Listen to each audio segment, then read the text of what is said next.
Okey, so ini adalah topik yang terakhir. Okey, chapter yang terakhir. Okey, chapter 5. Okey. So, chapter 5, okey, dia tak banyak. Okey. Dia nampak macam banyak. Okey, you tengok slide ada 93 slide. Tapi sebenarnya dia tak banyak sangat pun. Okey. Okey. So, first kali kita akan tengok transmission line. Okey, untuk chapter 5. Okey, dia ada 3 main topik. Yang pertama, transmission line. Okey, yang kedua, antena and antena. Dan yang ketiga, propagation. Okey. Okey, so untuk transmission line, okey, macam saya dah explain dalam chapter 1, okey, kita ada 2 jenis transmission line, guided dengan unguided. Okey. As you know, okay, guided transmission, okay, adalah dia macam kita pakai kabel lah. Kita pakai kabel, kita guidekan, kita pandukan kita punya gelombang tu ke dia punya destinasi. Okay, maksudnya gelombang dia tu terpandu. Okay, it's a guided wave. Dia terpandu lah, okay. Maksudnya dia dah tahu dia nak pergi mana. Dia tak melencong sana, tak melencong sini. Dan dia tak boleh melencong pun. Sebab dia macam satu tunnel je, dia kena ikut je. Okay. Okay, so contohnya kita ada copper wire, kita ada optical fiber, you punya Unify. Okay. Awak pakai fiber optic. Okay, itu salah satu contoh guided transmission. Okay, and then kita punya wire TV, copper wire tu, coaxial cable. Okay, itu pun salah satu contoh untuk guided transmission. Okay, and then untuk unguided transmission, dia adalah wireless. Macam you punya Wi-Fi. Wi-Fi tu wireless kan? Okay, you tak payah pakai LAN cable dah untuk sambung internet. Okay, you ada router, you ada ni. Okay, so you boleh connect internet di mana-mana. Okay, so itu contoh wireless. Okay, dan kita punya handphone dengan base station pun dihubungkan secara wireless. Maksudnya signal daripada base station, okay, dia bergerak secara unguided, okay, ke receiver. Okay, so bila unguided, dia akan ada masalah sebab dia tak dipandu, gelombangnya tak dipandu. Okay, so dia ada banyak kekangan dia. Okay, so kalau you tengok dekat sini, the directions of propagations in unguided transmission medium depends on the direction in which the signal was emitted and any obstacle the signal may encounter while propagating. So maksudnya, you punya signal tu, dia kadang-kadang, okay, bila kita transmit, contohnya kan kita transmit, mana ni? Okay, ini kita punya base station kita. Okay, kita ada antena kat sini. So, dia propagate kan. Ini kita punya handphone. Okay, you punya handphone dekat sini. So, dia sepatutnya dia boleh direct kat sini kan. Okay, tapi kadang-kadang kalau ada bangunan kat sini, dia akan terrefract sikit.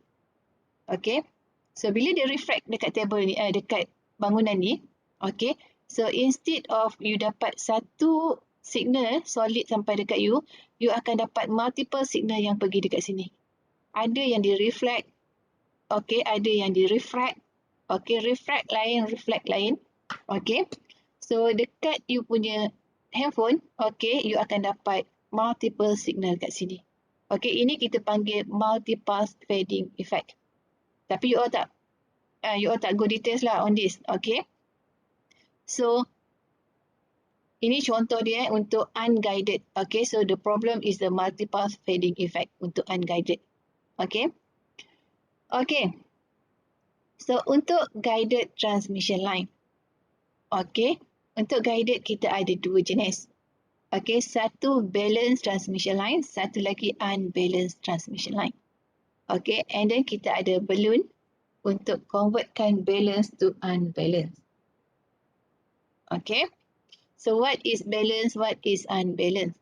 Okay, untuk balance transmission line, okay, kita ada two wire, kita ada dua wire. Okey, yang mana dua-dua wire tu dia bawa current. Okey. Okey, so dua-dua wire tu dia bawa current. Okey, satu wire tu dia bawa signal. Okey, dia ada dua Dia ada dua wire. Satu bawa signal, satu lagi dia bawa signal yang return.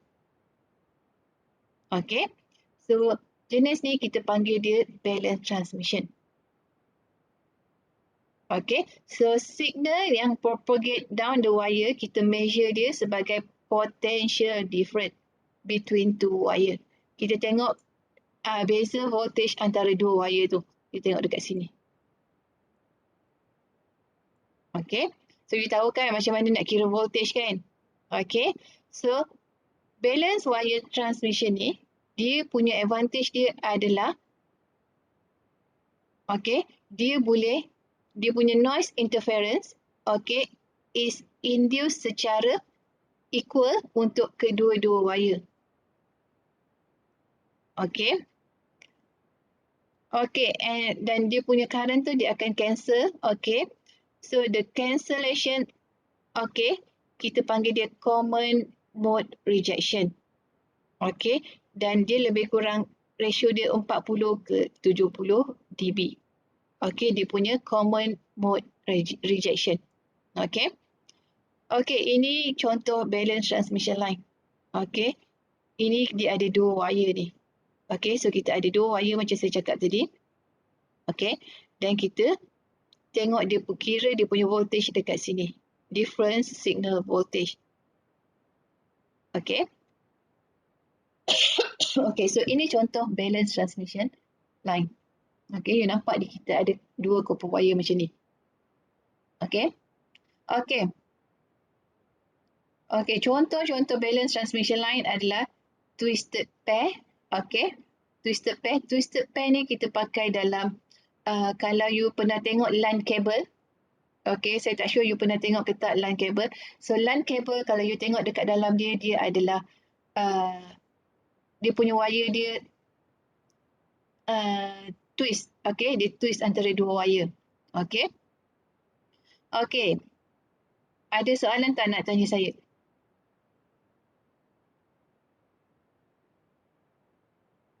Tak ada. Okay.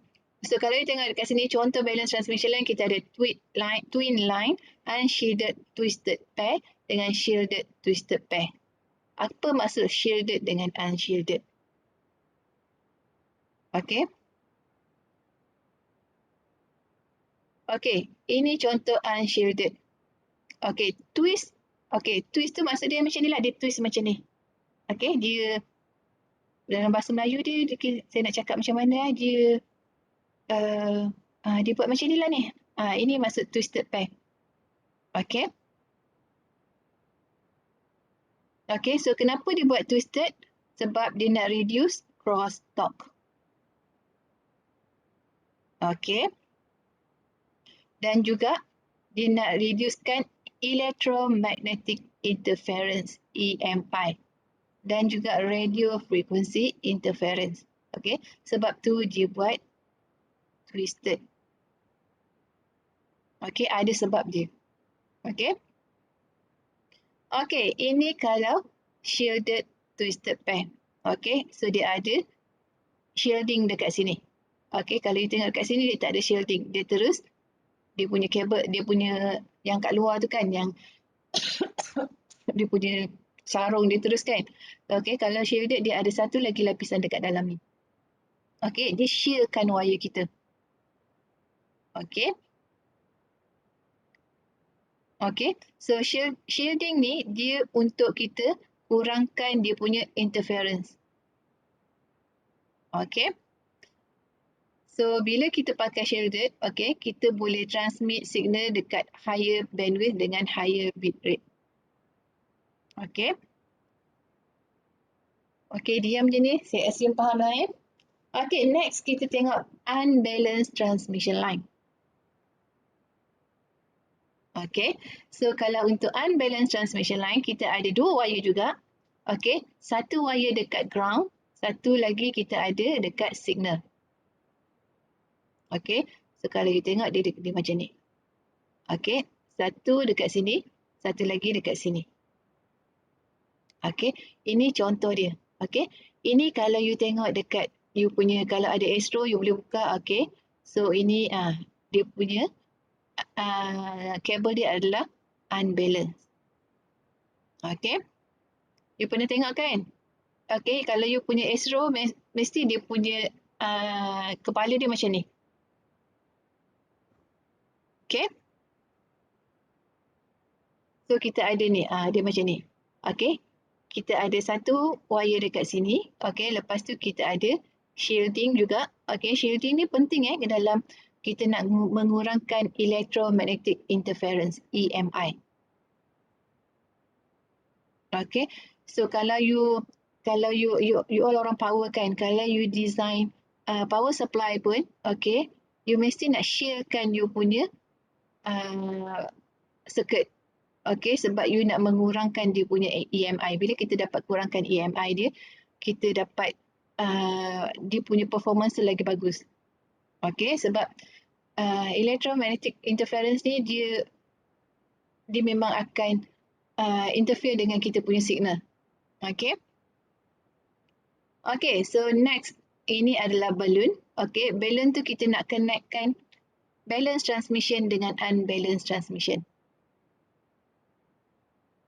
Okey, so kita panggil dia balloon.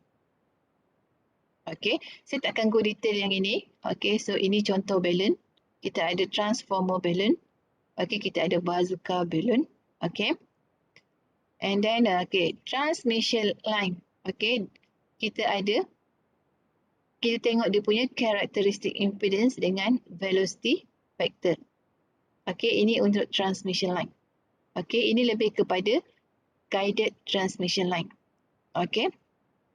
Okey, untuk transmission line, okey, kalau you tengok dekat sini, okey, ini kita dah equivalentkan transmission line dalam bentuk circuit. Okey, so kalau dalam bentuk circuit kita equivalentkan tu dalam bahasa Melayunya kita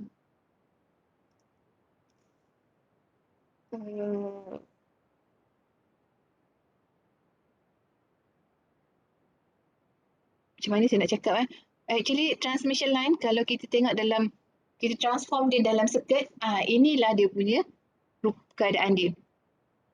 Okay, so you kena imagine saja. Okay, you ada, ini sebenarnya adalah satu kabel. Okay, inside the kabel yang ini. Yang mana you tak nampak pun sebenarnya. Okay. Okay, so dia ada R, dia ada resistance, dia ada inductance, okay, dia ada capacitance, and dia ada G ni adalah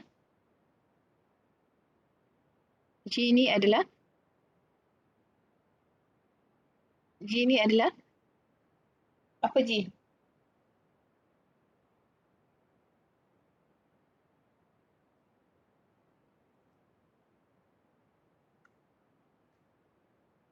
Dia dah cakap kat sini kan? Shunt leakage resistance. Okay. 1/G. Okay. Okay. So, ini equivalent circuit dia. Okay. Kita ada R, L, G and C. Okay. So, setiap konduktor tu, okay, ini kita panggil dia lump element. Okay. So, lump element dia ada R, L, G and C. Okay. So, kalau you tengok dekat sini, kita bahagikan dia. Okay, ini satu unit. Ini satu unit. Dia lebih kurang macam tu. Okay. And then for each, untuk setiap line, okay. Untuk setiap transmission line, okay. Setiap konduktor tu dia ada sigma C, mu C, permittivity, epsilon C. Okay. Setiap material dia mesti ada yang ini. Okey, C ni sebab dia mewakili konduktor. Okey. Okey. Ada soalan? Tak ada. Okey, kalau kita tengok R. R adalah resistance per unit length. Okey, G adalah conductance per unit length. Dan L adalah inductance per unit length. Okey. Okey, so untuk setiap line, okey, untuk setiap transmission line, LC adalah sama dengan mu epsilon. Okay. Inductance darab capacitance sama juga dengan permittivity darab permeability. Okey, dan G over C, okey, adalah sama dengan sigma over epsilon. Okey. Sigma ni adalah conductance over permittivity. Epsilon adalah permittivity, sigma adalah conductance, mu adalah permeability. Okey. Okey. Okey, characteristic impedance. Okey. So dalam communication, characteristic impedance kita tulis dia sebagai Z0. Okey. So untuk transmission line, dia ada finite line dengan infinite line. Okey, so kalau infinite line sini adalah open. Kalau finite line kita ada loop dekat sini. Okey, so dalam communication, impedance kita tulis dia sebagai Z. Kalau you tengok Z, automatic you tahu ini adalah impedance. Okey. Okey. So, characteristic impedance. Okey. Oh, kelajak pula kejap. Okey, Z0. Okey, characteristic impedance kita define dia sebagai impedance. Okey, impedance dalam bahasa Melayunya adalah galangan. Okey, impedance yang kita tengok daripada sini. Okey. Impedance since looking into an infinitely long line ataupun impedance yang kita tengok dekat finite line yang ini, that is terminated in purely resistive load. Okey, Z. Okey, kalau purely resistive load, okey, itu maksudnya you punya ZL, load impedance, okey, ZL adalah load impedance you sama dengan characteristic impedance. Itu adalah purely resistive load. Okay. Okay, and dekat sini dia dah state Z0, the characteristic impedance Z0 untuk transmission line adalah complex. Okay, complex maksudnya you punya Z0 dia ada nilai R, dia ada nilai JX plus minus JX. Okay. Ini Z0. Okay. Dan dia adalah, kita tak boleh directly measure Z0. Kita tak boleh kira. Kita tak boleh ukur directly. Okay. Okay. Ada soalan nak tanya? Tak ada. Okay. Kalau tak ada, kita tengok lagi. Okay. Untuk transmission line. Okay. So, kita punya power transfer. Okay. Dekat sini ditulis. Untuk kita dapatkan maximum power transfer daripada source kepada load. Okay. So, transmission line kita mesti kita terminatekan dengan dengan pure resistive load. Yang mana ZL kita sama dengan Z0. Okay, kita punya load impedance sama dengan characteristic impedance. Okay, so itu untuk maximum power transfer. Maksudnya kita tak ada load yang kita reflect balik. Okay, maksudnya apa yang kita hantar itu yang di-absorb. Itu yang diserap. Okay, so kita ada transmission line. Okay, and then kita ada load impedance dekat sini. ZL. Okay, so kita hantar power kat sini. Okay, so kalau ZL, okay, tak sama dengan, tak sama bukan macam ni kan. Tak sama dengan ZL. Okay, so maksudnya dia tak match. Bila tak match, okay, you hantar, dia akan ada sikit yang akan reflect balik. Ini kalau ZL tak sama dengan Z node, bukan ZL. Okay, kalau you punya load impedance tak sama dengan karakteristik impedance, maksudnya you punya transmission line dia terminate secara tak matching, dia tak match kat situ. Bila tak match, okay, awak hantar, tak semua akan diserap oleh load impedance. Okay, some of the power akan di-reflect balik. Okay, so kalau you terminate dia secara sama dengan Z node, maksudnya you buat matching kat sini. Okay, you terminatekan dia secara mesh kat sini. So you boleh, okay, most probably power yang you hantar akan diserap sepenuhnya dekat sini. Okay, faham Okay, transmission line kita boleh modelkan dia macam yang saya tunjuk dekat sini. Okay. Dekat sini. Okay, kita boleh modelkan kat sini. Okay. Yang ini, yang saya tunjuk dekat atas ni, mana tadi ni? Yang ini. Okay. So, kita boleh modelkan dia. Okay.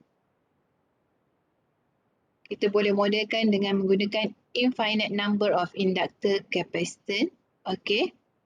Okay, so kalau kita tengok dekat sini, dia dah bahagikan ikut single section. Dia dah bahagikan satu section. Okay. Single sections of transmission line yang kita terminatekan dia secara matching. Maksudnya ZL sama dengan Z node yang ini. Okay, so kita ada transmission line. Ini transmission line. Ini kita punya load. Okay, load kita kat sini kita terminate secara matching. Kita matchkan ZL dengan Z node. Okay, so kita ada R, kita ada L. Okay, so ini consider sebagai Z1. Okay, kita ada C, kita ada G. Okay, so ini adalah Z2. Okay. Okay, so characteristic impedance. Okay, ini kita macam mana kita dapatkan Z node daripada sini. Okay, you tengok sini R J omega L Z1. And then Z2 you ada R1 per J omega C R3. Okay, so yang ini adalah G. Okay.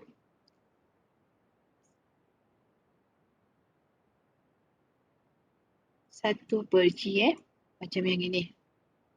Dia sama je dengan yang ini. Ni, 1 per G. Okay. Jadi ni. Okay. So, Z1, Z2. Z node adalah, ini Z1. Z1, sini Z2. Okay. So, kalau kita darab ni, kita akan dapat ini.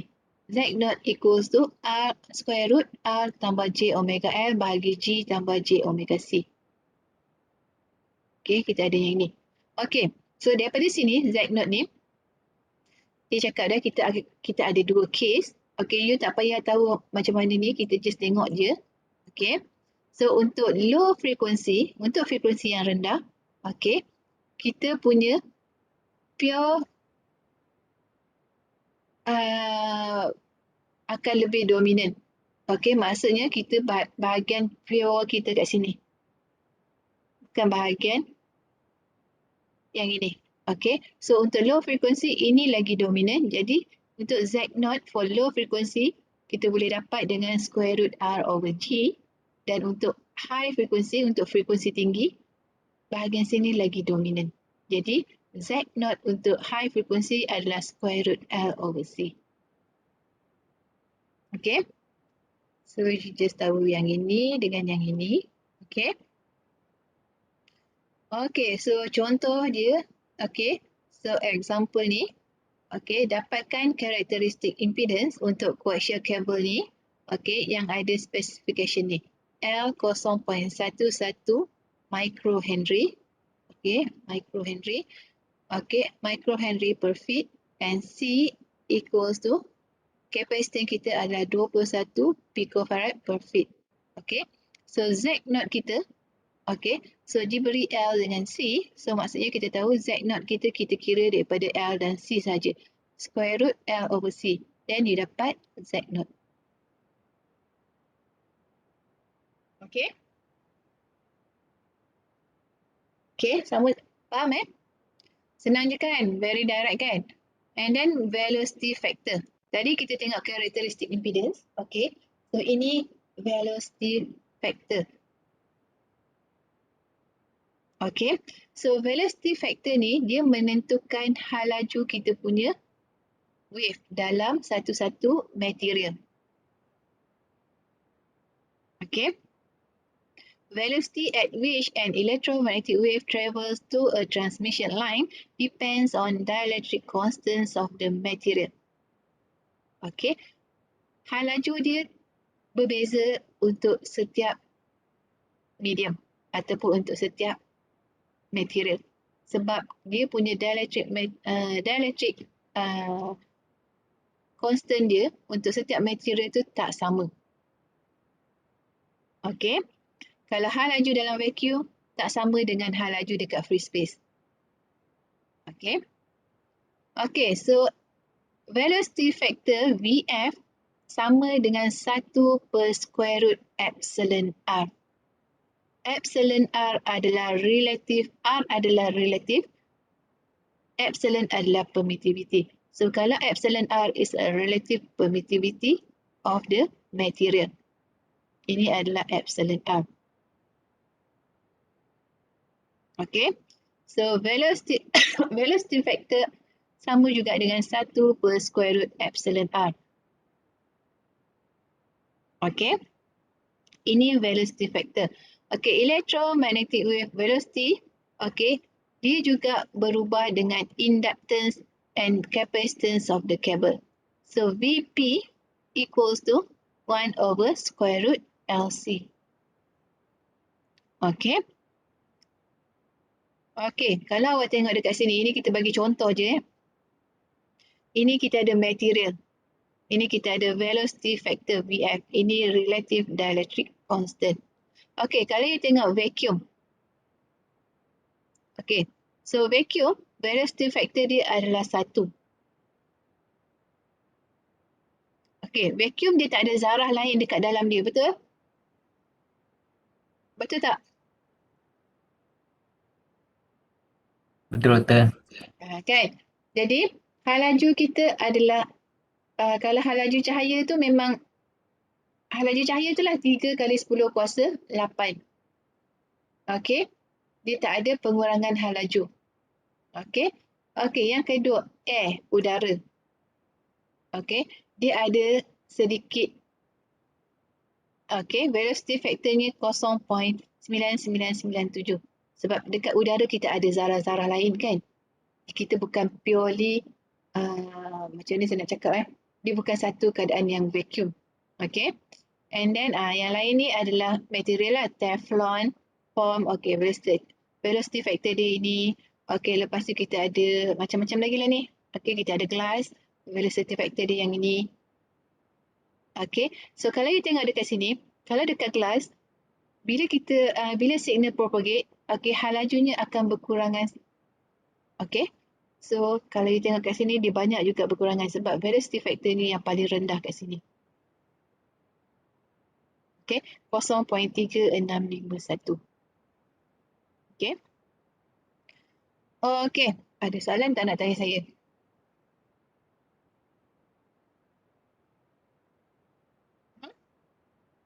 Tak ada.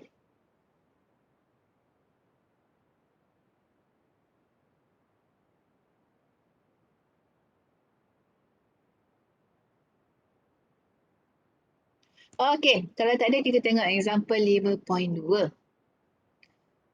Kalau saya laju cakap okay, kita ada satu coaxial cable, okay, yang di mana dia beroperasi pada 900 MHz.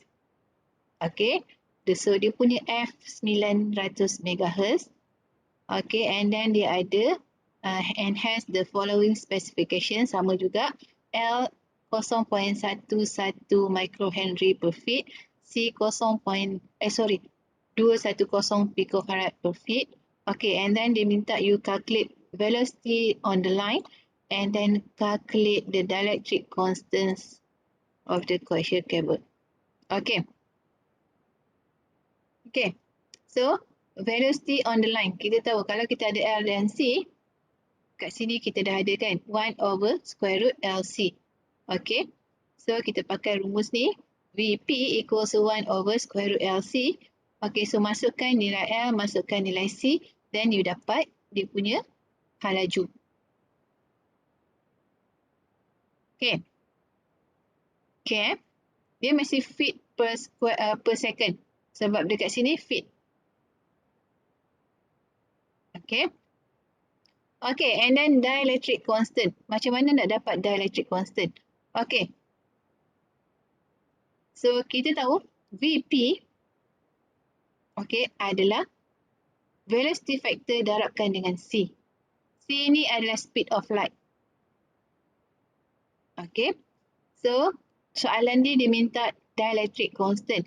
Kita tahu dielectric constant adalah VF equals to 1 over square root epsilon R.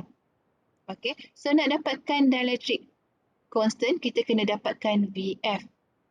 Nak dapatkan VF, okay, kita pakai rumus ni. Okay. So, VF equals to VP over C. Okay.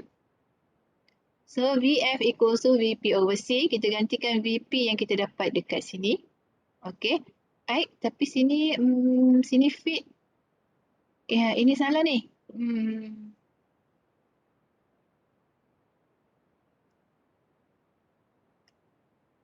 Ini kita pakai meter lah. Ni. Okay, so sini meter. Okay. So, kalau sini meter, baru kita boleh direct ni. Bahagi kat sini. Betul? Okay, so 2 kali 10 kuasa 8 bahagi 3 kali 10 kuasa 8. So, kita dapat 0.666. Okay, kalau you nak pakai feet per meter ni, okay, yang ini feet per meter, ini feet, you kena tukar dulu 2 kali 10 kuasa 8 feet per second ni kepada meter per second. Okay. Okay, so nak senang saya gantikan feet ni dengan meter. So, sini meter. Okay, so sini meter per second cancel. So, you dapat dia punya factor dia. Okay. Okay, dan dapat VF, baru kita boleh dapat epsilon R pakai rumus ni. Okay, so you modify dia punya equation ni. Okay, so square root epsilon R equals to 1 over VF. Okay, and then square root equals to epsilon R equals to 1 over VF. Betul kan ni? Epsilon. Salah ni.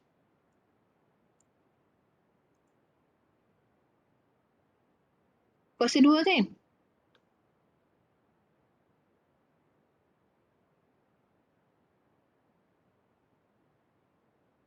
Kuasa 2 kan? Betul tak?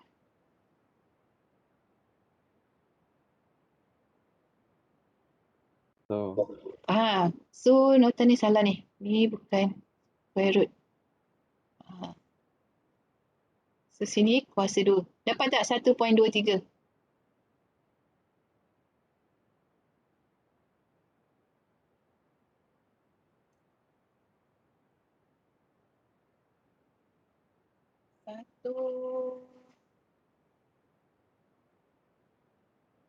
Tak dapat doktor. 0.666.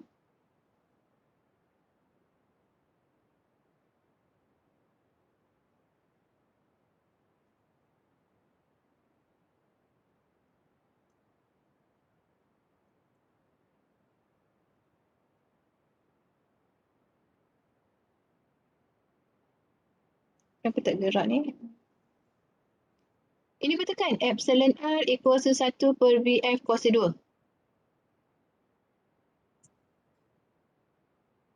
Betul tak?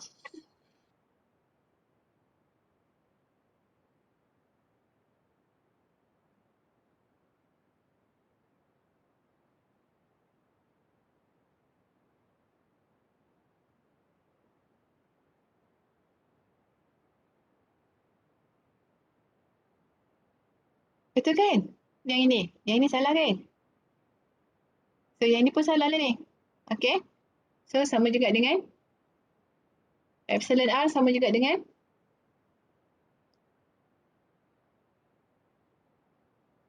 2.254, betul tak? 2.254. Dapat tak? Betul.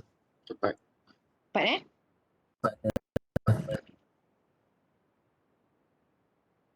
Okay. So kalau you tengok dekat sini kan.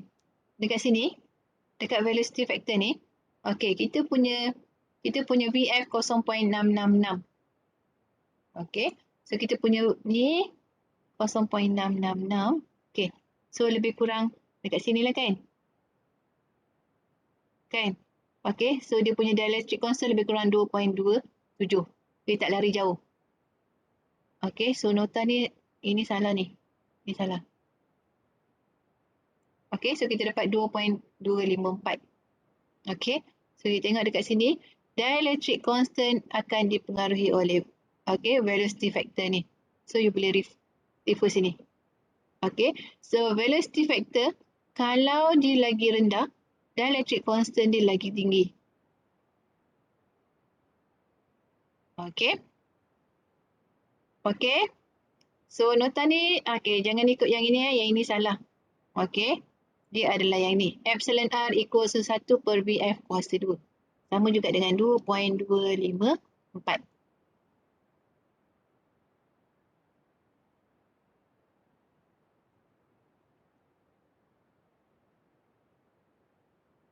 Okay. Okay. Okay. Faham? Okay, betul faham. Okay. Okay, and then next is wave velocity. Okay, ini yang ni lah kita reverse balik tadi ni. Okay, ini VP tadi, yang ini. Yang ini. Okay. Okay, wave velocity. Okay, adalah speed of which the wave travel dalam medium. Okay. So VP equals to velocity factor kita darabkan dengan speed of light. Okay, macam saya beritahu tadi, hal laju gelombang dalam satu-satu medium dia bergantung kepada dielectric constant epsilon R. Dia bergantung kepada nilai epsilon R. Okay, nilai epsilon R nilai yang akan menentukan kita punya velocity factor. Okay. Okay, so dekat sini dia kata, okay, ini kita tahulah kan, kalau udara, okay, kalau kalau wave dia travel dekat kita punya atmosfera ni, dekat kita punya udara ni, dia kurang, dia punya hal lajunya kurang sikit berbanding dengan kalau dia travel dalam vacuum. Okay. Sebab dekat vacuum memang dia tak ada zarah. Okay. Jadi dia punya gelombang tak akan ada halangan oleh zarah-zarah udara apa semua tu. Okay. Okay, ini saya tak payah terangkan lah. Frekuensi dan wavelength ini saya dah terangkan dalam chapter 1 hari tu kan. Okay. So apa itu frekuensi, apa itu wavelength kan? Betul? Okay, wavelength adalah the length of one complete oscillations of the transverse wave, lambda. Okay, wavelength kita tulis dia sebagai lambda. Okay, kalau kita nak dapatkan distance travel by lambda, sama juga macam kita nak dapatkan distance travel dalam, kalau kita travel pun kita nak dapatkan jarak, velocity hal laju kita darabkan dengan masa, betul? Betul? Kan? Hal laju V equals to distance over T. Okay, jarak bahagikan dengan masa. Kalau kita nak dapatkan distance, so distance equals to hal laju darabkan dengan T. Yang ini. Okey.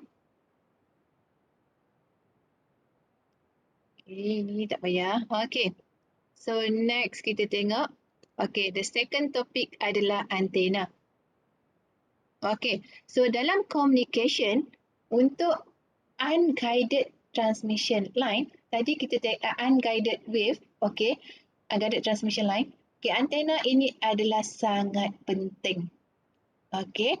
Tadi sebelum tu kita tengok untuk guided transmission line, kita tengok kabel. Okey. So untuk unguided ini yang penting antena. Kalau tak ada antena, tak ada communication.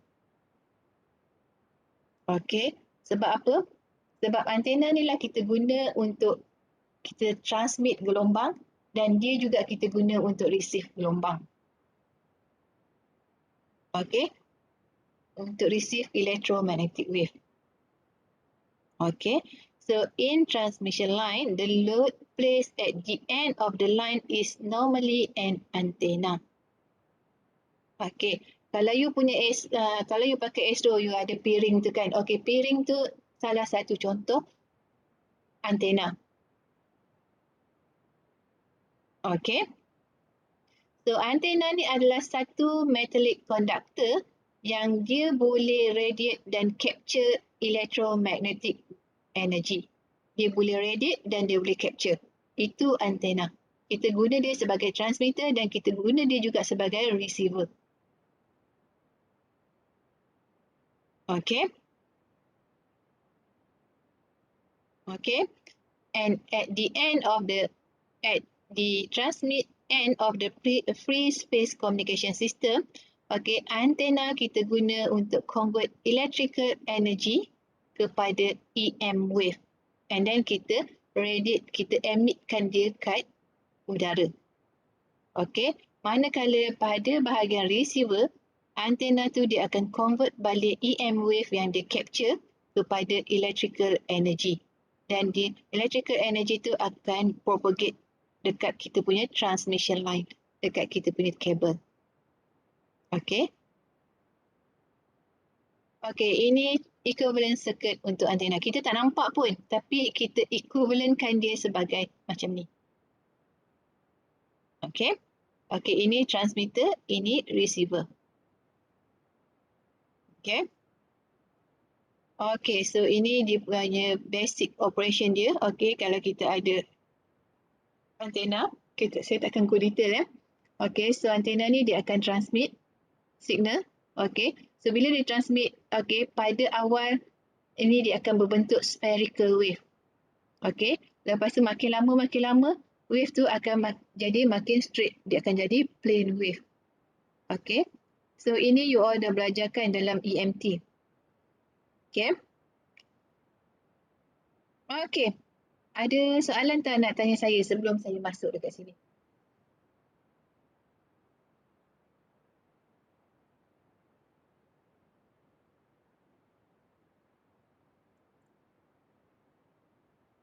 Ada tak? Tak ada. Okey, kalau tak ada, kita tengok antena efficiency. Kecekapan antena. Macam mana kita nak ukur kecekapan antena? Okey. So kecekapan antena kita boleh ukur guna rumus ni. Efficiency sama juga dengan P radiate bahagikan dengan P input. Okey, so dia ada beza P radiate dengan P input. Okey. Okey, so kalau kita tengok dekat sini ada tak dia punya sini.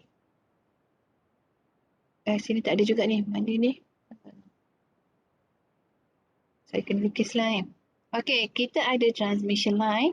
Okey, and then kita ada antena dekat atas ni. Okey, so P radiate dia ada dekat sini. P radiate dia dekat sini Ni. Ini P radiate. Okey, P input yang dekat sini, yang dia masuk dekat antena ini P input. P yang masuk dengan P yang keluar. Itu kecekapan. Kita nak measure dia punya kecekapan. Kalau kecekapan kita, efisiensi kita sama juga dengan, kenapa macam ni? Kalau efisiensi kita sama dengan 1, maksudnya apa yang masuk itu yang keluar. Betul tak? Dia transmit, okey, apa yang masuk kat sini, dia transmit semua yang masuk. Maksudnya P radiate sama juga dengan P in. Okey, dan kita punya kecekapan sama juga dengan 1. Okey. Faham? Kalau kita punya efisiensi 0.5, maksudnya yang masuk 10 watt, yang di radiate hanya 5 watt. Betul? Ke salah?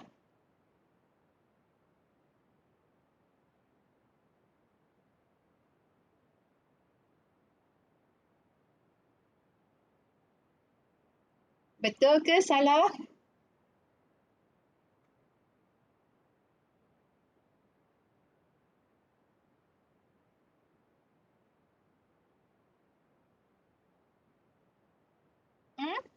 Betul tak? Kalau P radiate sama dengan P in, okey, kita punya kecekapan sama juga dengan 1. Kalau kita punya kecekapan 0.5, maksudnya P radiate kita separuh daripada yang masuk. Betul ke salah? Betul. Betul Tak tidur Dah breakfast ke belum ni?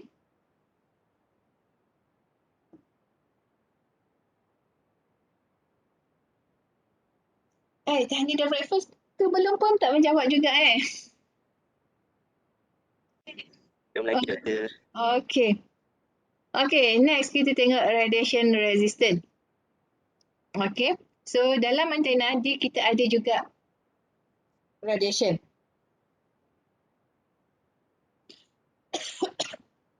Okay, so untuk antena kita ada bahagian radiate ni, kita ada R radiated, kita tulis dia sebagai RR, and then kita ada RE. So dekat sini yang power dissipated, yang power dia berkurangan. Macam kat sini kan tadi kan, masuk 10 watt, tapi yang keluar 5 watt. Maksudnya ada something happen dekat dalam antena ni.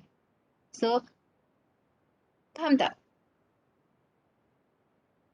Okay. Maybe dia punya nilai R dia tinggi ke apa ke kan.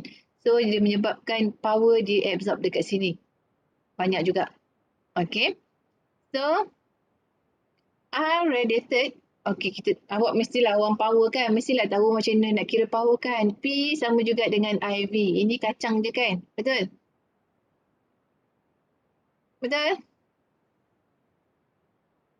P sama juga Betul. dengan IV. Kan? Betul.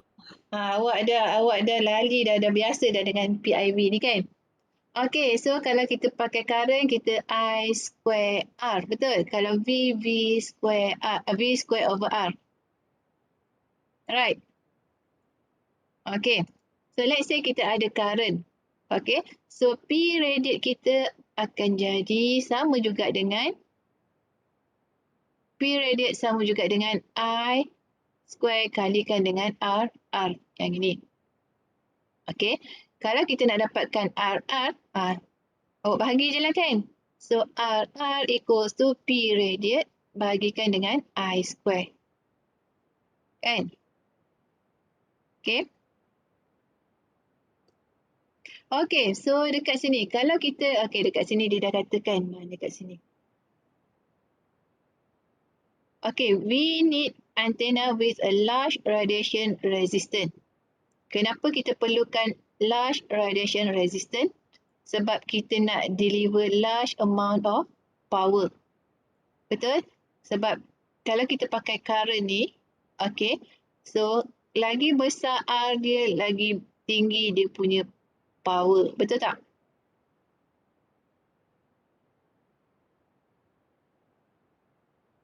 Betul? Betul? Kita perlukan R yang besar. Okey, berbeza dengan RE. Okey, RE kalau boleh kita nak minimizekan RE sebab kita nak kurangkan dissipated power. Kita nak kurangkan power yang hilang. Okey, so RE we need a very low very small RE, but we need a very high RR. Okay, beza Beza kan? Boleh faham tak ni? Faham Okey. Antena efisiensi juga kita boleh kira dengan RR bahagi RR plus RE. RE ni yang kat sini. Okey. Kalau lagi tinggi RE, lagi kurang efisiensi. Betul atau salah?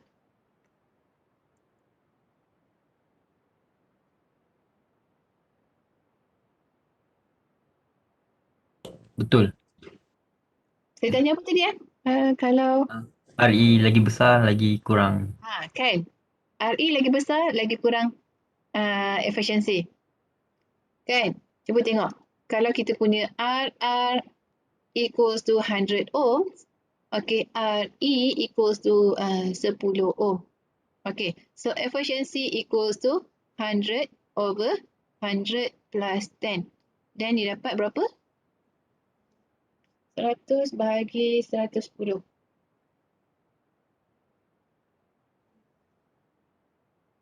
100 bahagi 110. 0.909.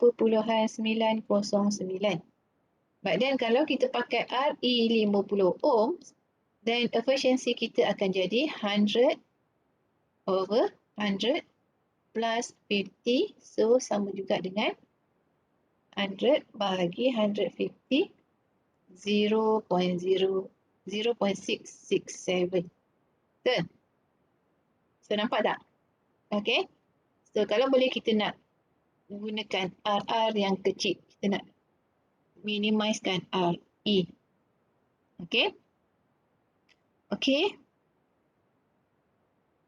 Okay. Betul. Ya, saya. Okay. Okay, so yang ini adalah isotropic antenna. Okay. So, PD, okay. Ini power, okay. So, power ni, okay. Isotropic antenna maksudnya kita punya, okay, ini kita punya main point kita, okay. Kita punya wave tu dia radiate constantly dekat semua direction.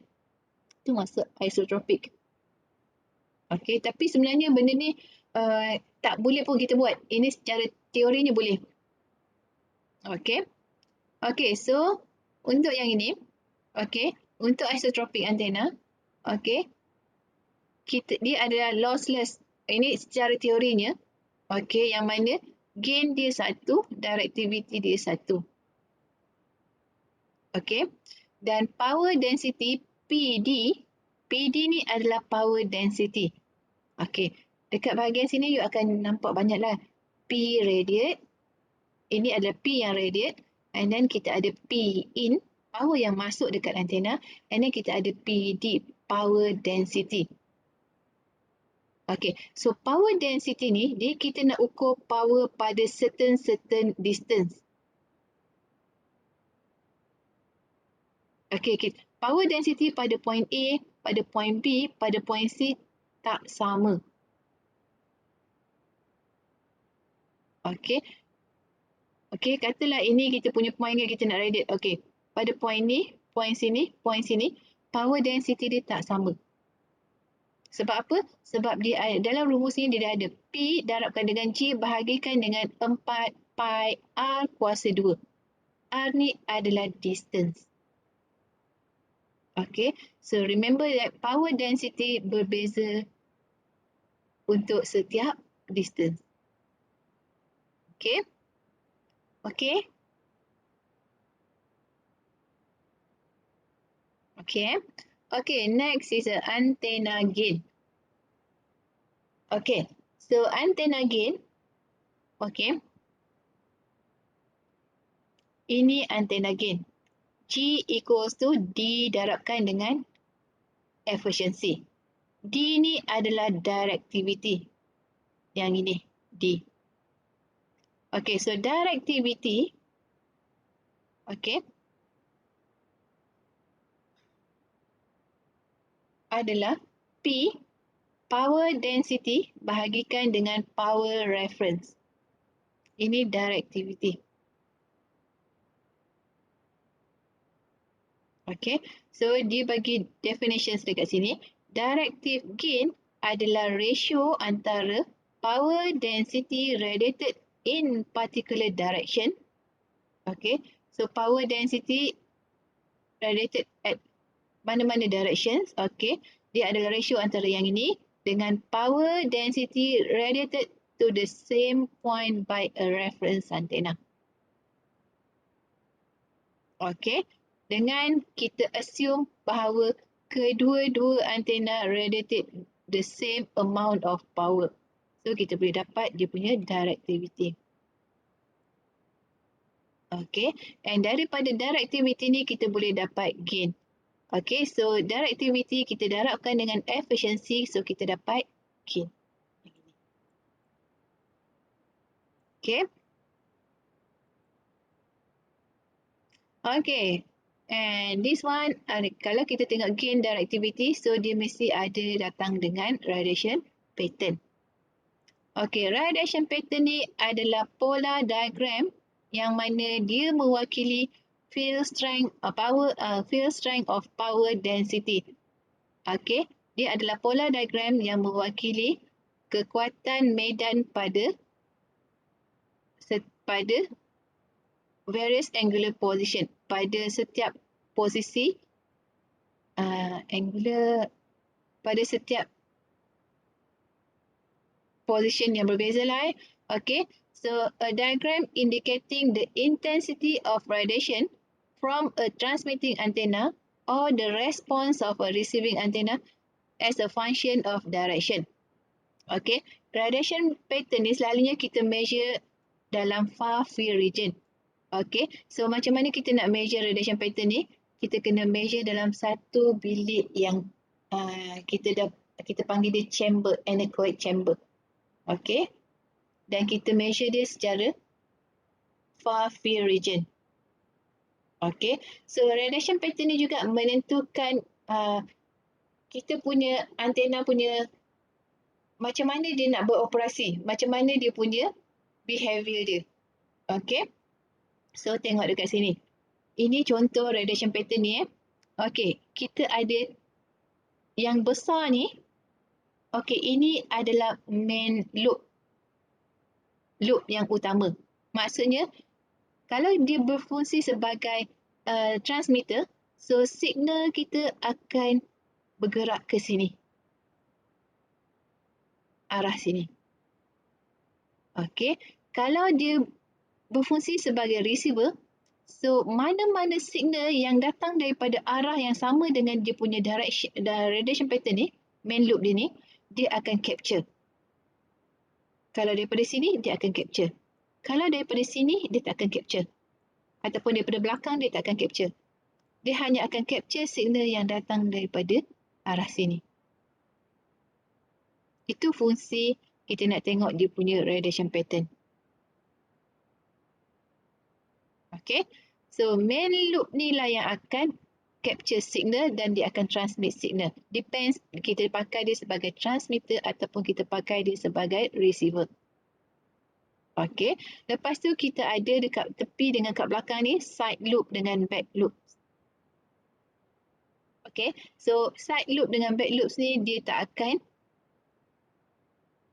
capture signal sebab dia punya, kalau tengok kat sini, dia punya strength dia sangat kurang berbanding dengan yang ini, main loop. Okay. Okay. Faham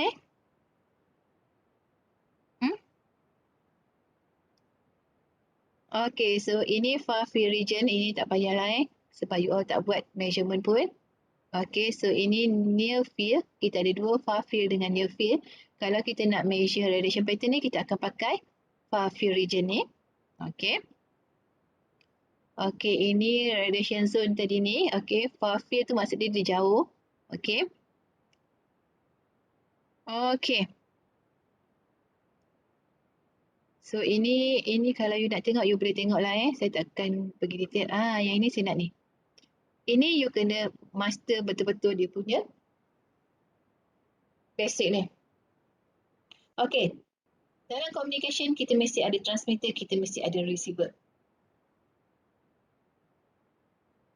Okay. Okay. Okay, so dekat bahagian transmitter ni, okay, kalau you tengok kita ada antena untuk kita radiate, okay, dan kita ada line dekat sini. Sama juga dekat receiver, kita ada antena, tapi antena ni kita pakai untuk capture, and then kita ada line, and then kita ada receiver kat sini. Okay, so daripada transmitter nak ke receiver ke antena ni, dia akan lalu satu transmission line, okay, TX line ni. Okay. Okay, so dekat transmitter kita ada output P, output pada transmitter kita panggil PT. PT ni adalah power output daripada transmitter. Ini PT. Okay, PT ni dia akan travel along this transmission line sebelum dia sampai dekat antena ni kan. So sepanjang dia travel ni, dia akan ada loss dalam power. Okay, so that's why power yang masuk dalam antena ni, dia tak sama dengan power yang keluar dekat transmitter ni. Okay, so ini adalah power yang keluar daripada transmitter. Ini transmission line kita. So dekat transmission line ni, dia ada loss dekat sini. Kita ada loss dekat transmission line. Okay, that's why P yang masuk dekat antena ni, P in ni tak sama. Dia kurang sikit daripada PT. Okay, because of this loss, LT. Okay. Okay, so bila dah travel kat sini, dia nak masuk dekat antena ni. So, power dia ni, okay, so kita panggil dia P in. Okay, so P in ni masuk dekat antena. Okay, so bila dia masuk dekat antena, okay, antena akan radiatekan power yang masuk tadi. Kita tulis dia sebagai P radiate. Remember that P radiate dengan P in ni benda yang berlainan. Okay. So, P radiate dekat sini and then kita ada GT. G adalah gain. Gain untuk transmit antena. Gain untuk antena ni. Okay, adalah GT. Okay. So, lepas tu, okay, bila signal dah masuk, dia dah radiate. Okay. Bila dia radiate, kita ada, signal tu akan propagate. Okay, dia akan propagate pergi pada receiver. Okay, so masa dia radiate ni, kita ada satu term kita panggil dia sebagai EIRP. Okay, so EIRP adalah equivalent isotropic radiated power. Okay, so dalam communication, okay, so ini yang penting. Kita nak kira power yang kita receive tu banyak mana. Okay. So, EIRP, equivalent isotropic radiated power. Okay. Okay, so bila signal kita dah radiate dia semua ni kan. Okay, so dia sampai dekat receiver. Okay, so masa dia sampai dekat receiver, you nampak kat sini PD. PD ni adalah power density. Okay, remember that power density untuk setiap distance dia tak sama. Okay. So, PD adalah power density at distance D. Okay. So, bila dia masuk dekat sini, okay, PD ni akan di-capture oleh receive antena ni. Okay. So, receive antena dia ada dia punya gain. So, awak mesti ingat setiap antena dia ada dia punya gain. Okay. Okay. So, PD akan di-capture oleh antena ni dan dia akan dihantar ke receiver. So, masa dia nak hantar, dia keluar daripada antena, kita panggil dia P out. Okay. So, P out ni dia akan travel along this transmission line. Yang mana transmission line ni dia ada juga loss dia. Okay. So, bila ada loss, maksudnya P yang keluar daripada antena ni nak sampai ke receiver, dia akan ada loss pada power. Jadi PR yang dekat sini dia tak sama. Dia kurang sikit berbanding dengan P out ni. Okay. Jadi P yang di receive ni kurang daripada P out yang keluar daripada antena ni. Okey? Okey, faham dia punya terms-terms ni? Ada soalan tak nak tanya saya?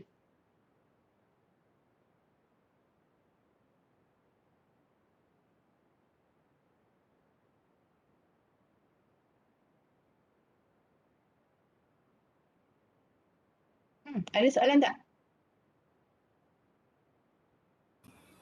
Buat masa ni tak ada lagi doktor. Tak ada, senang kan? Okey.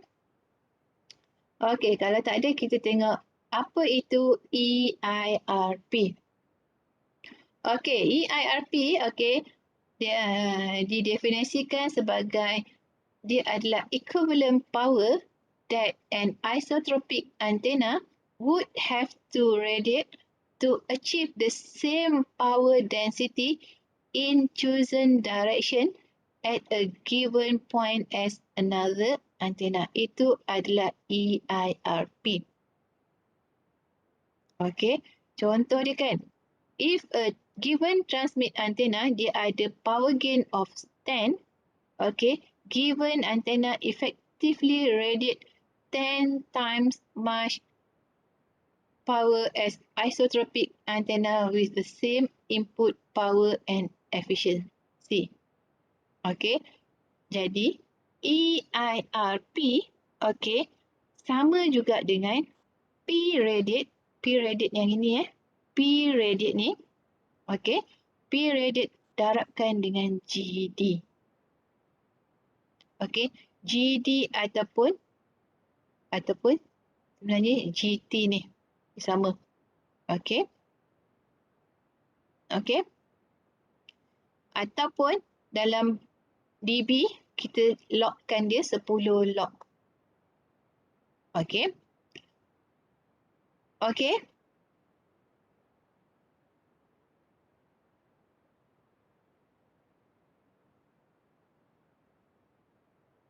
tak?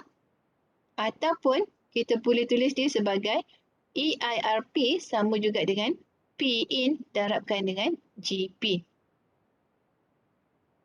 Okey, sorry. P ini adalah directivity D. Okey, ini adalah gain. Okey. So EIRP kalau you pakai P radiate you darabkan dengan D, kalau you pakai P in you darabkan dengan G. Okey. Remember kalau you pakai kalau you pakai P radiate you darabkan dengan D, kalau you pakai P in you darabkan dengan G. Ini maksudnya P radiate darabkan dengan directivity. Ini P in darabkan dengan G. Okey.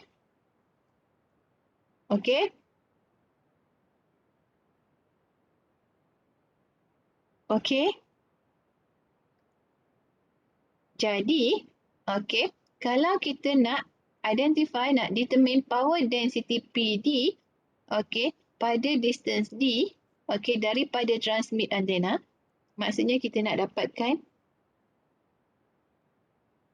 PD dekat sini. Jarak dia adalah jaraknya adalah D.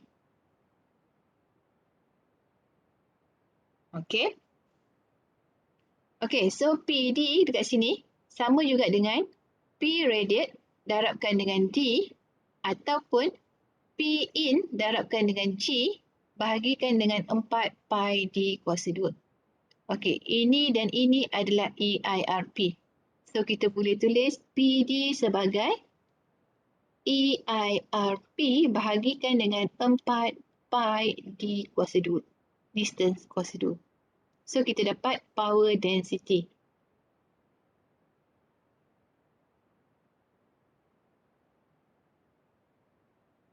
Okey.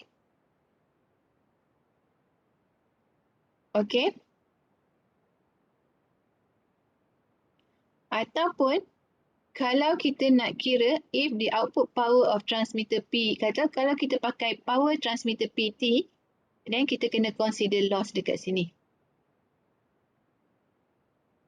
PT bahagikan dengan loss darabkan dengan gain. PT bahagi loss tu sama juga dengan P in. Okay. Okay. So, kita tengok example 5.4. Okay, 5.4. A probe measure 2 microvolt per meter of field strength 200 km away from a parabolic antenna with directive gain of 1000 and efficiency of 0.85. So, dapatkan power gain.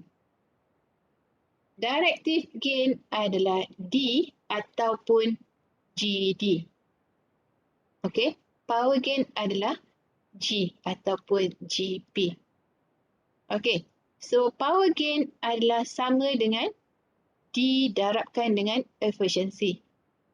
Okay, so power gain kita 1000 darabkan dengan efficiency 0.85. So kita dapat 850 gain. Betul?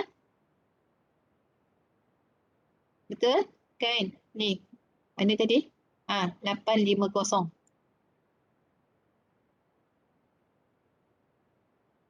Okay. Okay.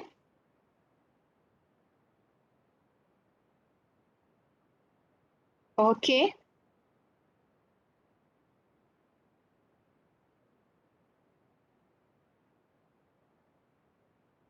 Okay tak? Okey, Doktor. Okay, and then EIRP of parabolic antenna. Okay, so EIRP untuk parabolic antenna adalah, sorry, dia nak dapatkan apa ni?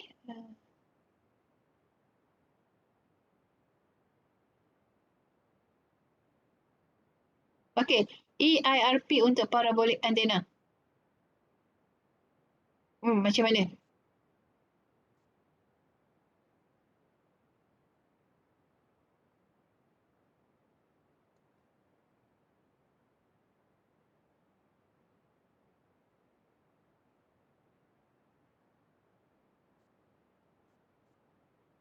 Kita tahu EIRP, EIRP sama juga dengan P in darabkan dengan G ataupun P radiate darabkan dengan D. Okay, so G kita dah ada. D pun kita ada, tapi P kita tak ada. Betul? Betul tak?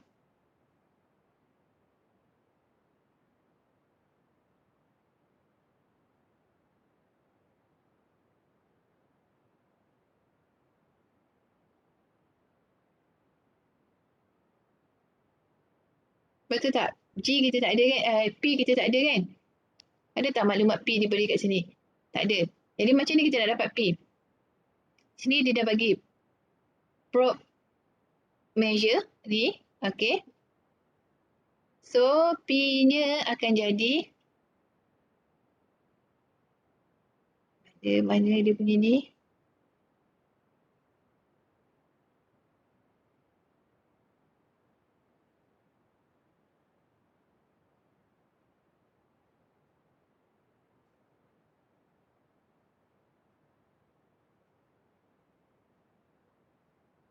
Oh, saya terskip dia punya notes dia tak ada tu. P-radiate. Okay.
Sekejap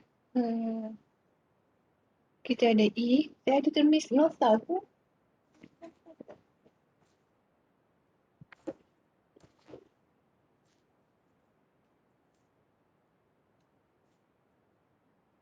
Okey, tak apa. Yang ini, okey. So, kat sini dia bagi E. Dia punya electric field strength dia kan. Electric field strength dia. Okey. So, kita tahu electric field strength dia, ini rumusnya. Okey. So, awak guna je yang ni. Okey. So, E. Okey. Electric field strength adalah square root 30 kali EIRP bahagikan dengan distance R. Okey. So, bila diberi E, kita boleh dapat EIRP. Okey. So, awak modify rumus ni. Okey. So, cuba modify. EIRP square root 30 kali EIRP sama juga dengan E kalikan dengan R.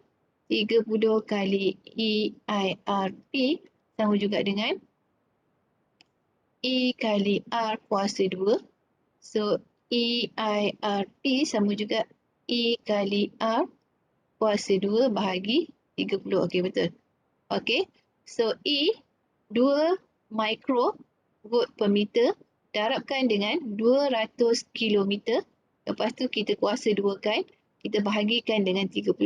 So, kita dapat EIRP yang ini. Okey.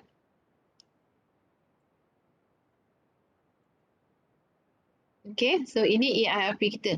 So, kita dapat EIRP menggunakan electric field yang ini. Okey, so daripada EIRP kita boleh dapat P radiate dengan P input. Okey, so kita tahu. Okey, EIRP. Okey, kita boleh pakai dua rumus. Satu EIRP sama juga dengan P radiate. Kita darabkan dengan directivity. Okey, directivity ni kita boleh tulis sebagai D ataupun GD. Okey, satu lagi kalau kita pakai P input, kita darabkan dengan gain. Okey, okey, so kalau kita nak dapatkan P radiate, so P radiate sama juga dengan EIRP bahagikan dengan directivity. Okey, so EIRP yang kita dapat dekat atas ni 0.0053 kita bahagikan dengan directivity GD, kita bahagikan dengan 1000. So kita dapat 5.3 microwatt. Okey. Dan kalau kita nak dapatkan P input, kita pakai yang ini. Okey. Jadi P in kita sama juga dengan EIRP bahagikan dengan gain. Okey. So P in sama juga dengan EIRP bahagikan dengan gain. So 0.053 bahagikan dengan 850. So awak dapat 6.2 microwatt. Okey. Okey, faham And then, okay, the distance of the probe if isotropic antenna is used the same amount of field strength. So, dia nak dapatkan distance probe dia. Okay, so, you pakai E, okay, rumus yang sama ni, yang ini. Okay, E equals to 30 kali EIRP bahagi ni. Okay, yang ini dia pakai, dia tanya berkenaan dengan the distance of the probe with isotropic antenna is used the same amount of field strength. Okay. So, E equals to square root 30 kalikan dengan P radiate bahagikan dengan R. So, you modify rumus ni, jadikan R sebagai kepala rumus dia kat sini. So, R equals to square root 30 kali P radiate bahagikan dengan E.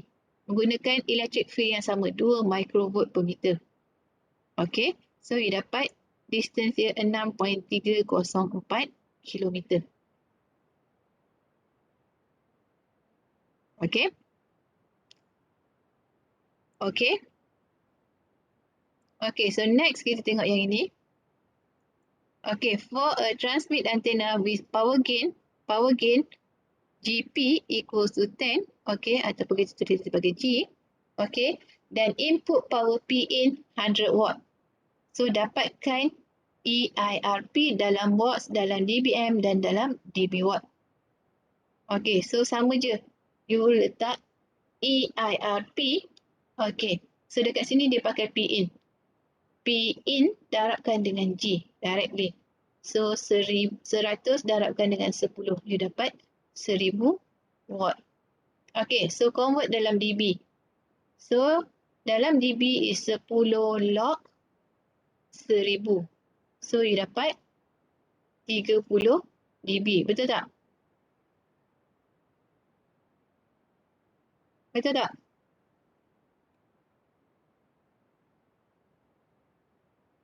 Betul Doktor. Betul Okay, dalam dB watt 10 log 1000 bahagikan dengan 1 mili. Okay, so you dapat berapa? 0 dB M, betul tak?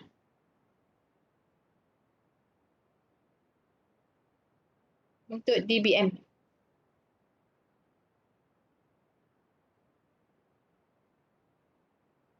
Betul?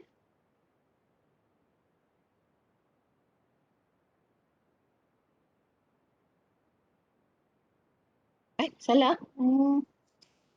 Cuba tekan kalkulator, dapat berapa? Saya main agak ni. Dapat 60 Doktor. 60 okey. 60 dBm. Oops, kenapa dia macam ni? 60 dBm. Okey? Okey? Okey. Next. Soalan dia tanya, power density at a point of 10 km daripada antena. Maksudnya D awak adalah 10 km. Okey, kita nak dapatkan PD. Kan? R dia banyak ni, so PD. Okey, kita nak dapatkan PD. Kita tengok rumus ni, mana rumus PD?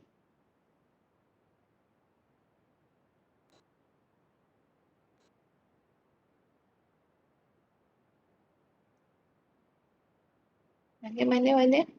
Okey, yang ini. Okey.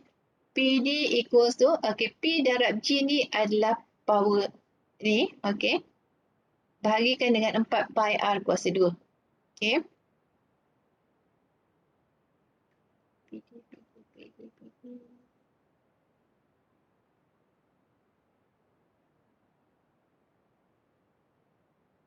Okey.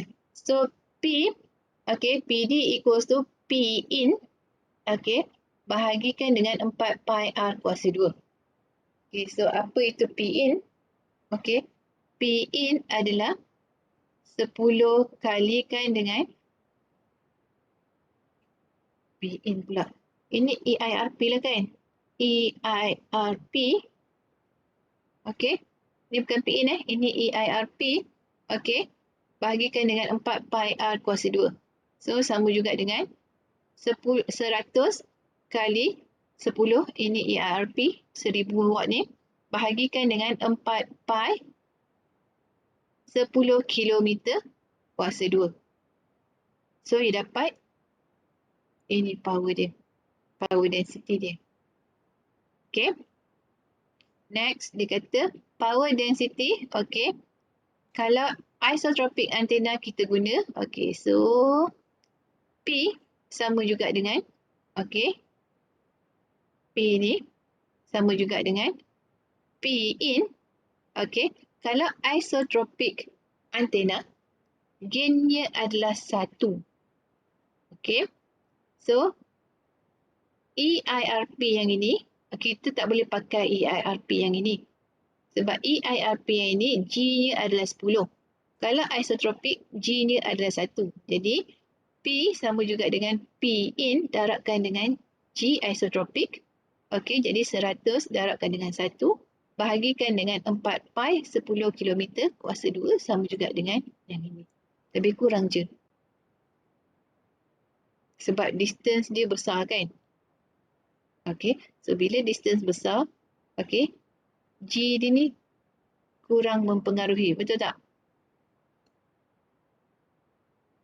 Ke lain? Okay. Ada soalan tak?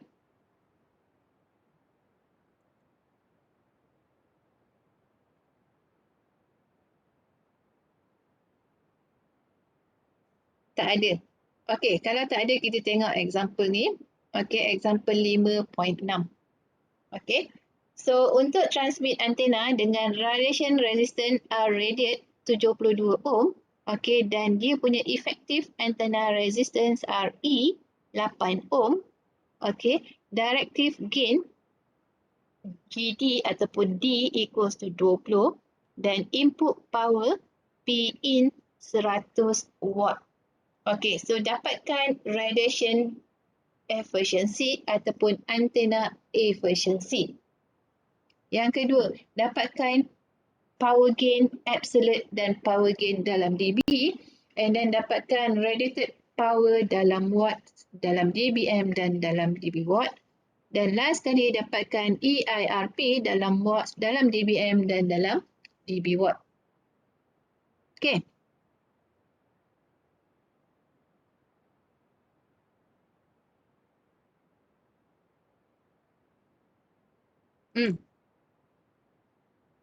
Okay, antenna efficiency. Ni. Sama juga dengan RR bahagi RR plus RE. Betul? Kan? So, apa itu RR? RR 72 bahagikan dengan RR 72 tambah RE 8. So, sama juga dengan 72 bahagi 80 sama juga dengan, tekan kalkulator. Saya tak ada kalkulator. 0.9. 0.9. 0.9. Okay. So, ini efficiency dia. Okay. Antenna power gain. Dalam absolute value dan dalam dB. Okay. So, gain kita tahu sama juga dengan directivity darabkan dengan efficiency. So, directivity given here is 20. So, 20 darabkan dengan efficiency yang kita kira ni 0.9. So, sama juga dengan 18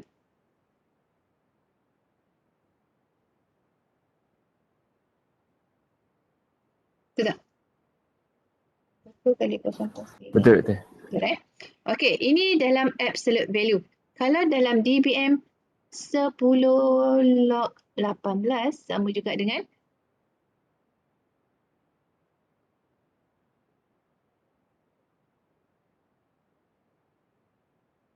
12.55. 12.55 dB. Okay? Faham? Ini dia dah bagi dah jawapan dia. Faham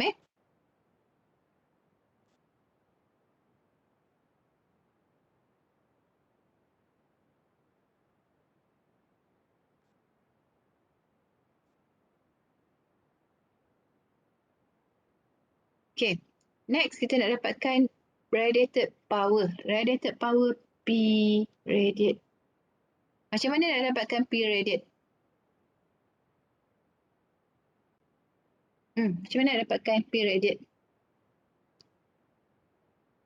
Awak boleh dapatkan daripada tak boleh. Di IRP nanti kita kira. Macam mana nak dapatkan radiated power?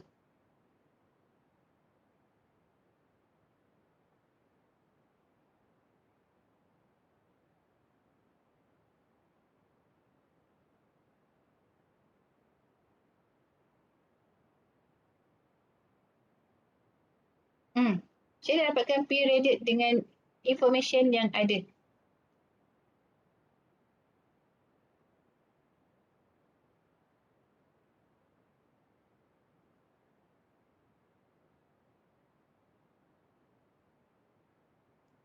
Macam mana? Efisiensi darab dengan PE. Macam mana? Efisiensi darab dengan PE. Efficiency darabkan, P radiate sama juga dengan efficiency darabkan dengan P yang masuk. Kan? Kan? Ikut logik dia macam ni kan? Ini P in. Ini P radiate. Okay, so ada something kat sini efficiency. Dia punya kecekapan kan? Okay. So P radiate sama juga dengan efficiency 0.9 darabkan dengan P in. So P in, mana P in? 100. Okay, so sama juga dengan 90 watt. Okay, 90 watts ni yang ini. Okay, so kita kira dB watt dulu. So dB watt 10 log 90 you dapat 10 log 90 sama juga dengan berapa watt? Berapa dBm? Berapa dB watt?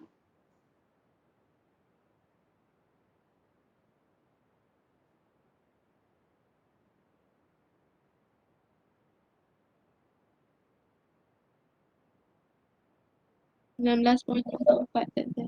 16 point? 19. Oh, 19.54. 19.54 dB. Okey. Kalau dalam dBm 10 log 90 bahagi 1 kali 10 negatif 3. Okey, berapa dBm?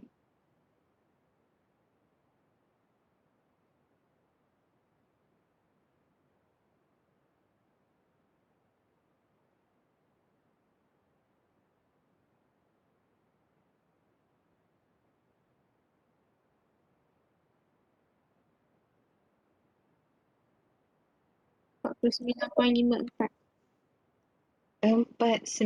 49.54 dBm. Okey. So ini untuk radiated power PR. EIRP. So EIRP kita tahu sama juga dengan P in darabkan dengan G ataupun P radiate darabkan dengan D. Mana-mana satu awak pakai pun tak apa. Okey. Okey, katalah kita pakai yang ini P in darabkan dengan G.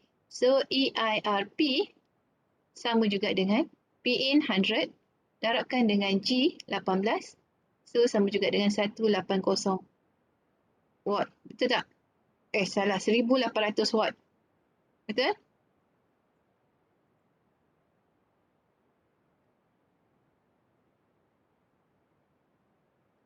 Jawapan ni lah. Okey. 1800 watt. Okey. Betul lah Okey, so dalam dB watt, awak logkan je 10 log 1800 darabkan dengan 10. So, you dapat 32.55 dB watt. Okey. Kalau dalam dBm, 10 log 1800 bahagi dengan 1 kali 10 negatif 3. So, you dapat 62.55 dBm. Okey, faham soalan example ni? Kan, dia direct je kan? Make sure you faham. Okey, tak faham kena tanya saya. Okey? Okey. Okey, next kita tengok jenis-jenis antena yang ada. Saya tak akan go details, okey? So, antena ni sebenarnya dia ada banyak jenis. Okey, kita ada wire antena. Wire antena ni kalau you ada dawai, okey, you boleh guna dia sebagai antena. Kita boleh buat dia sebagai monopole antena. Okey. And then kita ada aperture antena. Kita ada microstrip antena. Kita ada array antena. Kita ada reflector antena. Okey, awak punya Astro tu salah satu contoh reflector antena. Okey. And then kita ada lens antena. Okey, sebenarnya ada banyak jenis lagi. Okey. Okey. So ini wire antena. Okey, awak ada dawai, awak boleh buat dalam bentuk macam ni. Ini kita panggil dipole. Okey, awak ada dua, satu, dua. Kalau monopole awak ada satu je. Ni je. Okey, ataupun antena tu, dawai tu you boleh buat dalam bentuk loops macam ni. Ataupun awak buat dalam bentuk helical macam ni. Okey, ini contoh-contoh wire antena. Okey, and then ini aperture antena. Okey, ini yang paling senang lah horn antena. Okey, so horn antena ni kita selalunya pakai dalam untuk buat measurement untuk dapatkan radiation pattern. Okay. Okay, horn antena ni dia punya gain dia tinggi. Okay, and then kita ada microstrip patch antena. Okay, microstrip dia ada banyak structure dekat atas ni. Ini yang basic structure. Okay, bentuk 4 segi, bentuk bulat, bentuk 3 segi. Okay. Okay, and then kita ada array antena. Array antena tu maksudnya kita ada antena yang banyak kita kita apa tu lah? Kita gandakan dia punya bilangan antena dia. Kenapa kita pakai array? Sebab kita nak kita punya radiation pattern tu lagi tertumpu, lagi direktif, dia punya directivity dia. Tadi kita tengok radiation pattern kan, dia macam ni kan? Macam ni kan? Okay, so kalau kita pakai array antena, instead of kita dapat main loop yang gemuk ni, kita boleh dapat dalam bentuk pencil beam. Okay, pencil beam. Maksudnya dia lagi direktif. Dia lagi terarah. Okay, dia memang ada certain arah saja yang boleh. Dia bukan dia mencapah. Okay, dia sangat direktif. Okay, so ini contoh array antena. Okay, Yagi Uda antena. Ini yang paling senang lah, tapi saya tak sure lah sekarang ni masih ada ke tak, sebab mostly setiap rumah, okay, dulu pakai Astro. Now Astro pun dah lama-lama dah makin tak ada kan orang tengok internet TV kan. Okay, so ini kalau awak ingat orang dulu panggil tulang ikan, antena tulang ikan. Awak pernah ada tak? Pernah tengok tak antena ni dekat kita panggil aerial TV? Pernah Dr. Pernah kan dekat atas tu kan? Tapi saya tak tahulah you all pernah mengalami pengalaman yang kalau tak dapat siaran, you pergi keluar, you ubah-ubah dia punya you talakan dia, you ubah dia punya ni kedudukan dia. You pusing-pusing sampai you dapat signal. Okay, so dia memang kena pusing sebab dia punya beam dia sangat direktif. Hanya beam yang datang betul-betul dengan dia punya arah tu je akan diterima. Kalau dia terlari sikit, angle dia dah lain, you tak akan dapat siaran. Okay. Okay, ini array antena. Okay. Okay, ini reflector antena. Okay, ini yang piring Astro awak. Okay, sekarang ni masih ada piring Astro. Ke depan saya tak tahulah kan. Okay, semua dah pakai internet. Okay. Okay, ini lens antena. Okay, ini parabolic antena. Okay. Ini parabolic antena yang besar ni. Okay. Okay, ini helical antena. Okay. Ini horn antena. Okay. Okay, kadang-kadang horn antena ni kita pakai juga dalam GPR, Ground Penetrating Radar. Okay, sebab dia punya gain dia tinggi, so dia boleh penetrate tanah, soil. Okay. Okay, ini loop antena tadi ni, kan yang wire tu. Okay, awak buat dalam bentuk loop. Okay, ini microstrip patch antena. Kalau tadi saya tunjuk yang basic, so ini yang kita dah modified dia punya structure. Okay, ini microstrip. Okay, tapi structure yang berbeza. Okay. Okay, awak punya handphone ni pun, kita punya handphone ni pun ada antena kat dalam ni, tapi sangat kecil. Compare dengan dulu, kalau you all pernah experience zaman ATUR, okay, sebelum ada 3G, kita ada 2G dengan 1G, okay, first generation, second generation, third generation, now kita fourth generation, kita moving to fifth generation, tapi belum completely kan untuk 5G.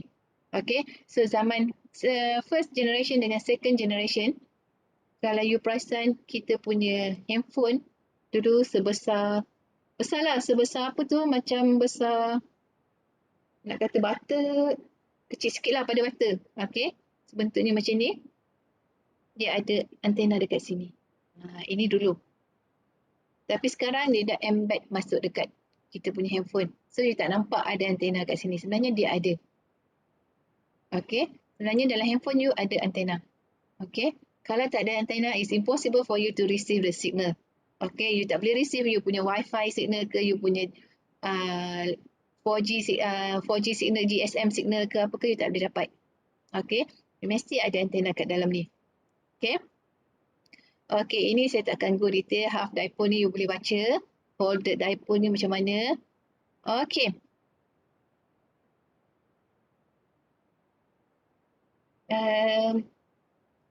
Nak teruskan lagi ke? Saya rasa saya stop dekat sini. Okay, so ini last topic untuk chapter 5. Okay, ini kita masuk next week boleh? Boleh. Okay, so saya stop sampai sini. Ya, saya. Ada soalan tak nak tanya saya berkenaan kelas hari ini? Okay, tadi kita dah tengok transmission line. Okay, transmission line tu kita dah tengok dia punya karakteristik impedance Z0. Kita dah tengok dia punya wave velocity VF. Okay, and then kita tengok dia punya balance dengan unbalanced transmission line. Okay, lepas tu kita tengok untuk unguided transmission line. Okay, antena. Okay, antena tu kita dah tengok EIRP. So macam mana nak kira EIRP? Awak kena tahu EIRP is P in darabkan dengan G, ataupun kalau you pakai P radiate you darabkan dengan directivity. Okay. Okay, so next topic, okay, yang ini kita akan tengok next week adalah radio wave propagation.